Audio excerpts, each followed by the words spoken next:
relação ao tratamento, eu vou falar alguns tratamentos da fisioterapia e depois eu vou falar brevemente sobre cada um deles.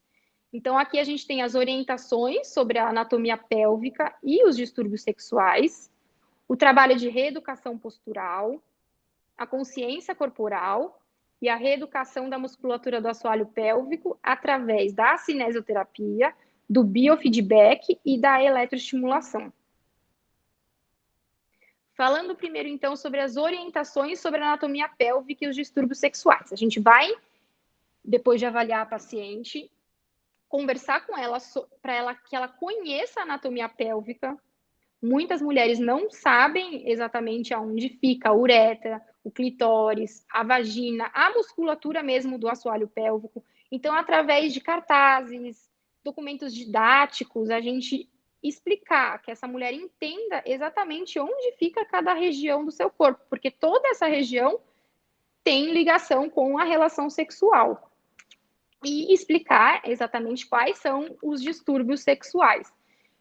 Porque se a gente pensar assim, por exemplo, uma paciente que tem uma musculatura hipertônica, a gente, nesse caso, a maioria das pacientes com musculatura hipertônica pode apresentar um vaginismo ou uma dispareunia. E no caso de uma hipotonia muscular, a gente pode encontrar um déficit de desejo sexual, uma anorgasmia ou até uma incontinência urinária que acontece no ato da relação sexual. Então, nesse primeiro momento, é muito importante a gente comunicar ao paciente de tudo aquilo que é possível acontecer e exemplificando aonde é que ficam cada uma dessas partes.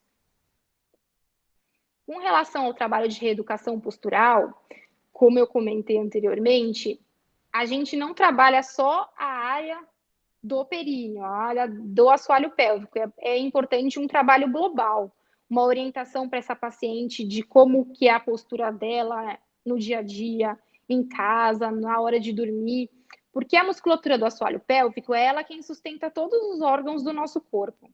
Então, não tem como a gente simplesmente tratar apenas ela. A gente precisa que essa paciente tenha uma postura adequada e que o corpo consiga trabalhar em sinergia, né? Então, respiração, parte abdominal e parte de assoalho pélvico trabalhando em conjunto. É imprescindível uma boa postura nessa paciente. O trabalho de consciência corporal, que é a percepção genital da paciente, apresentar potencialidade sensorial local. Então, isso é um ponto mais para frente, dependendo da paciente, de como é o diálogo com essa paciente, da confiança nela em você. Então, vai ser um trabalho de percepção através do espelho, que algumas vezes eu faço em consultório mesmo, ou a paciente, eu falo, se não se sente confortável para olhar junto comigo, eu encaminho para fazer isso em casa, pegar um espelho, observar todas as regiões que a gente conversou, para ela entender onde fica cada lugar no seu próprio corpo, né?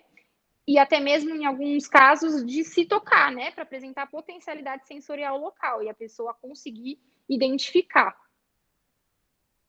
E a reeducação da musculatura do assoalho pélvico, através da cinesioterapia, fortalecimento ou relaxamento, que isso a gente vai saber a partir de uma avaliação de uma anamnese bem feita, né? Lá no início, de fortalecer, no caso, como eu falei, se existe um desejo sexual hipoativo, se existe uma dificuldade de orgasmo, uma dificuldade na excitação, a gente, e visto outros aspectos, a gente vai trabalhar o fortalecimento ou relaxamento, no caso de pacientes que têm dispareunia ou vaginismo, o biofeedback para monitorar a cinesioterapia. Através do biofeedback é muito legal porque a paciente consegue ver, né, qual é a hora que ela está conseguindo contrair, a hora que ela está conseguindo relaxar essa musculatura. E a eletroestimulação, que são estímulos elétricos em corrente local, com corrente local. Então, são eletrodos vaginais, que a gente pode usar tanto para estimular essa musculatura do assoalho pélvico, como para relaxar, para aliviar a dor, que a gente usa em casos de vaginismo e dispareunia.